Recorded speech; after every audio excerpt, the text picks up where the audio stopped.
వచ్చి reference.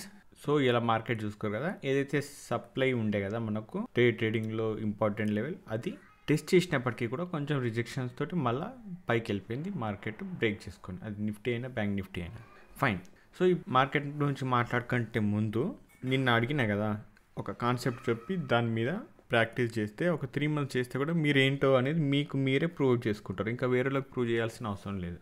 Okay, so దానికి okay చాలామంది పెట్టారు, ఓకే చేస్తాం ట్రై చేస్తామని, ఓకే ఆ మాత్రం అన్న చెప్పారు, థ్యాంక్ యూ. ఎందుకంటే ఇంతకుముందు నేను ఇదే కాన్సెప్ట్ చెప్పినప్పుడు అది ఏందో అనుకుని ఎవరు కూడా మాట్లాడలేరు అనమాట. ఇప్పుడిప్పుడే మన దగ్గర ట్రేడింగ్ గురించి ఆలోచిస్తారు, అట్లీస్ట్ ట్రేడింగ్ అంటే ఇది గ్యాంబ్లింగ్ కాదు, ఒక ప్రాపర్ వేలో చేస్తే పనికొస్తుందని. నిజం చెప్తే చాలామంది మైండ్లో స్ట్రాటజీస్ అని ఉంటుందిగా, అవి ఫస్ట్ మర్చిపోండి. ఏ స్ట్రాటజీ అయినా పర్లేదు, ఎనీ స్ట్రాటజీతో పని లేదు, ఫస్ట్ మీరు కంట్రోల్లో ఉంటే అది ఏ స్ట్రాటజీ అయినా చేయొచ్చు. మీరు స్ట్రాటజీతోటి లెక్కలకు రాదు. సో ఇక్కడ ఉంది ఏదో ఒకటి జనరల్ క్యాజువల్ చూస్తే ఏముంది, ఓకే ఇది హై, ఇది లో బ్రేక్ చేస్తుందా, హై బ్రేక్ చేస్తుందా, హై, సరే ఇది హై, ఇది లో బ్రేక్ చేస్తుందా, హై బ్రేక్ చేస్తుందా, హై. ఇట్లా లోవర్ టైం ఫ్రేమ్లో చూసుకోవాలి, చిన్న టైం ఫ్రేమ్ ఏదైతే మీరు ట్రేడ్ చేస్తారో అందులో. ఓకే ఇట్లా సింపుల్గా చూసుకుంటే హైలు బ్రేక్ చేస్తుంది అంటే సప్లైలు ఏవైతే ఉంటాయో అవి బ్రేక్ చేసేస్తుంది అంటే బయర్ స్ట్రాంగ్ ఉన్నారని అర్థం చేసుకోవాలి, అది ఎక్కడైనా సరే. సో బుల్లి సైడ్ ఉంది అంటే మనం బయింగే చేయాలి. ఎప్పుడు హై క్రియేట్ చేసింది అని ఎట్లా తెలుస్తుంది మనకు, ప్రైస్ కొంచెం కిందికి వస్తేనే ఇది హై అని తెలుస్తుంది. సో ఇట్లా కిందికి వచ్చిన ప్రైస్ ఎక్కడైనా సరే యూటర్న్ తీసుకునేటప్పుడు మనకి డామినేషన్ అనేది ఏర్పడుతుంది, అది ఎక్కడైనా సరే. ఓకే ఎగ్జాంపుల్ చూసుకుంటే ఇక్కడ చూడండి, బుల్లిష్ క్యాండిల్ వచ్చింది, బుల్లిష్ క్యాండిల్ రాగానే బేరిష్ క్యాండిల్ వచ్చింది. ఇప్పుడు ఈ బేరిష్ క్యాండిల్ క్రాస్ అయిందా, ప్రైస్ కాలే.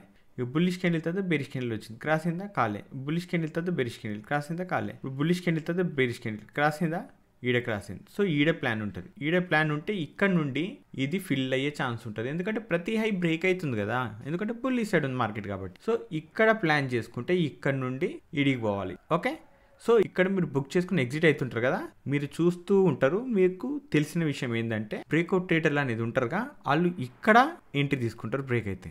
సో వాళ్ళు ఎంట్రీ తీసుకుంటారు, మీరు ఎగ్జిట్ అవుతారు కదా, అర్థమైందా? సో మీరు బిగ్ ప్లేయర్ అయితే ఎక్కడైతే ఎగ్జిట్ అవుతారో అక్కడనే మీరు ఎగ్జిట్ అవుతారు. ఓకే రిటైలర్స్ ఏమైతే చేస్తారో దానికి ఆపోజిట్లో ఉంటారు మీరు. క్లియర్ కదా?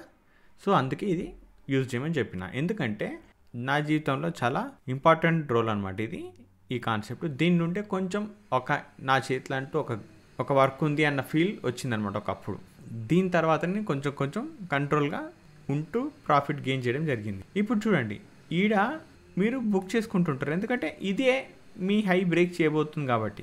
ఈడ మీరు బుక్ చేసుకోండి, ఈడ బ్రేక్అవుట్ ట్రేడర్ బై చేస్తారు, వాళ్ళకి ఈడ ప్రాఫిట్ వస్తుంది ఎంతో కొంత, మళ్ళీ ఈడికి రిటర్న్ అవుతుంటే ఈడ ఎగ్జిట్ అవుతారు.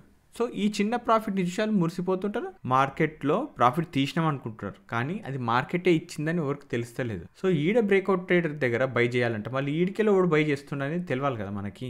ఆ బేసిక్ నాలెడ్జ్ ఉంటే కదా మనం ట్రేడ్ ఎక్కడ చేయాలి ఏం లేదో తెలుస్తుంది. సో ఈడికెళ్ళి ఓడైతే బై చేస్తుండో వాడిని క్యాప్చర్ చేయాలి.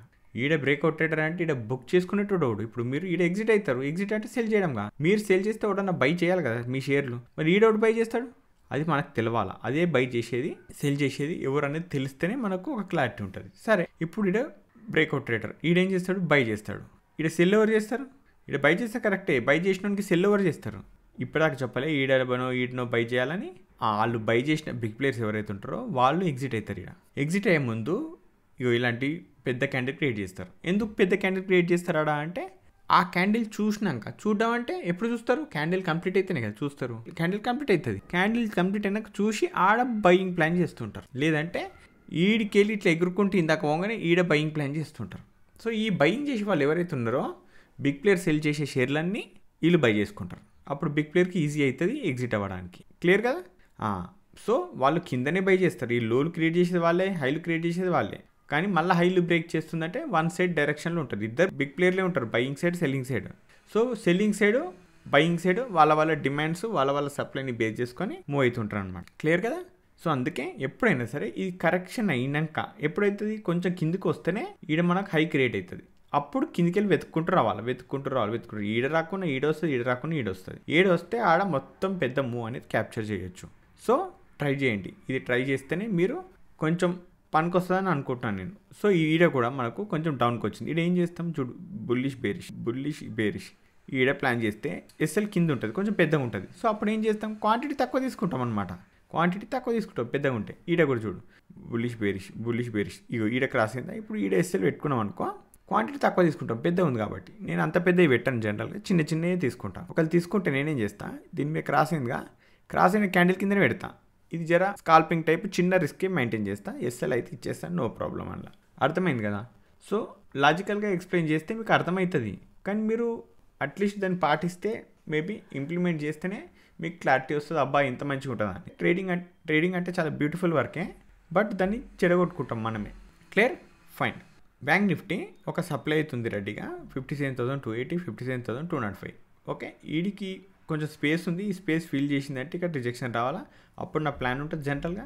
లేదు ఇప్పుడు ఈ ప్రైస్ నుండి డైరెక్ట్ కిందికి వచ్చింది అనుకో, గ్యాప్ డౌన్ కిందికి వచ్చేసి మనం చేస్తే బ్లూ లైన్ దగ్గర పర్ఫెక్ట్ రిజెక్షన్ వస్తే నేను ఇక చిన్న మూవ్ కోసం క్యాప్చర్ చేస్తాను. ఈ బ్లూ లైన్ చిన్న మూవ్ కోసమే నేను జనరల్గా పెట్టుకుంటాను అనమాట. ఓకే ఈడ రాలేదు, ఈడ ఇట్లా క్యాండిల్ లోపల క్లోజ్ బ్రేక్ అయిందంటే డిమాండ్ 56,689, 56,594 అనేది డిమాండ్ ఉంది. ఇక్కడ మాత్రం రిజెక్షన్ని బేస్ చేసుకొని మళ్ళీ ప్లాన్ అనేది జరుగుతుంది. క్లియర్.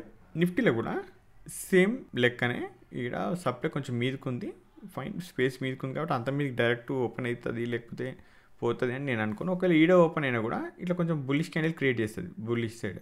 సో ఇక్కడ ఈ క్యాండిల్ చూసి చాలామంది బై చేయొచ్చు, బట్ ఇది మెల్లగా ఇట్లా రిటర్న్ ఈ గ్యాప్ ఫిల్ చేయొచ్చు, ఛాన్స్ ఉంది. ఫిల్ చేయడం కాకుండా కిందికి రావడం. కిందికి ఎందుకు వస్తుంది అంటే ఇక్కడ లో ఉందా, ఈ లో కిందికి క్రాస్ అవ్వాలి లెక్క ప్రకారం.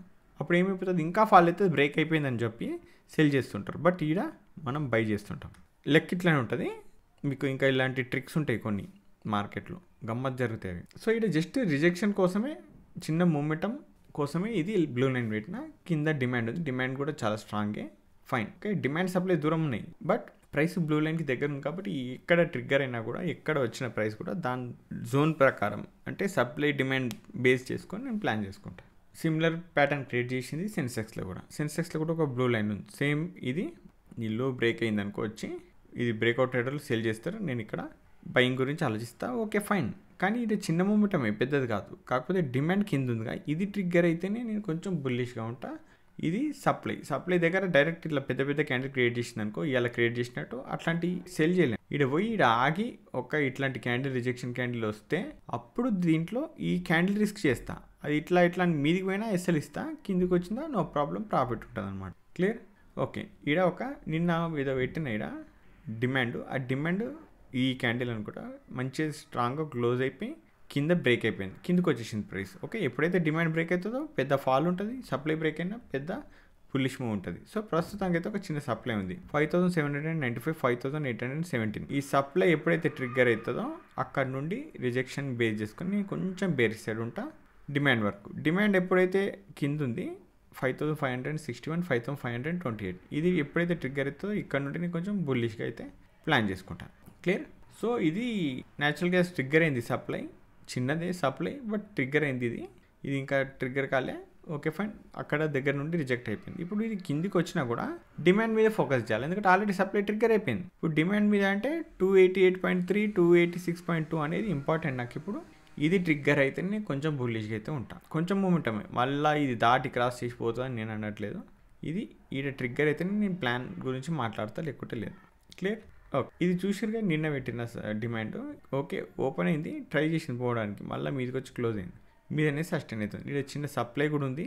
ఈ సప్లై డిమాండ్ రెండిట్లో ఏదో ఒకటి బ్రేక్ అవుతుంది ఖచ్చితంగా. ఇది బ్రేక్ అయిందనుకో ఇంకా ఫాల్ అవుతుంది, లేదు ఇది బ్రేక్ అయిందనుకో ఇది హై వరకు నేను బుల్లిష్గా ఉంటాను అనమాట. ఇక్కడ ఈ రేంజ్ మధ్యలో ఉంది ప్రైస్ కాబట్టి ఎలాంటి ప్లాన్ చేయండి. జనరల్గా ఈ సప్లై డిమాండ్ మధ్యలోకి వెళ్ళి బయటికి పోవాలి ఫస్ట్. నేను ఏమనుకుంటున్నా, సప్లై బ్రేక్ అవుతుంది అనుకుంటున్నా, ఇది బ్రేక్ అవుతుంది అనుకుంటున్నా. మరి బ్రేక్ అయితే దీన్ని టెస్ట్ చేసి మళ్ళీ పైకి పోయే అవకాశాలు ఎక్కువ ఉంటాయి. ఇట్లాంటి ఏదైనా సప్లై అయినా డిమాండ్ అయినా బ్రేక్ అయితే అదే రేంజ్ నుండి రివర్స్ అవుతాయి అనమాట.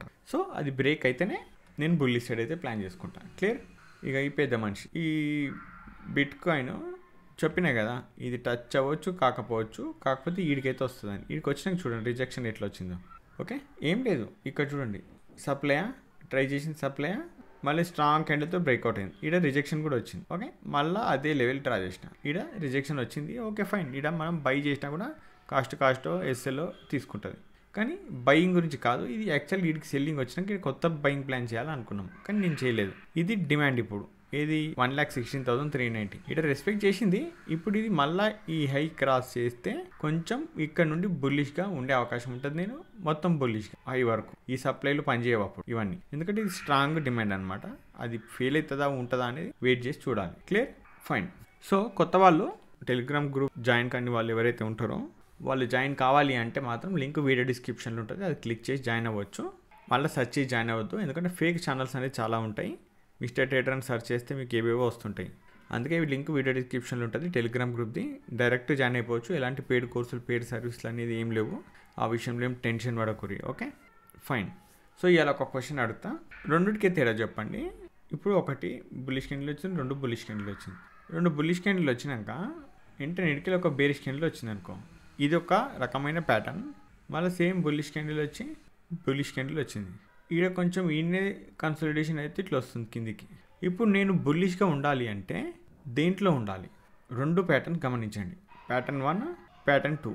నేను బుల్లిష్గా ప్లాన్ చేయాలంటే దేంట్లో ఉంటే బెటర్ అనేది మీరు చెప్పాలి. ఓకేనా, ఫైన్. సో ఫ్రెండ్స్, ఈ వీడియోలో మాత్రం ఇంతే. మళ్ళీ రేపటి వీడియోలో మళ్ళీ కలుసుకుందాం. అంతవరకు ఉంటాను, బాయ్.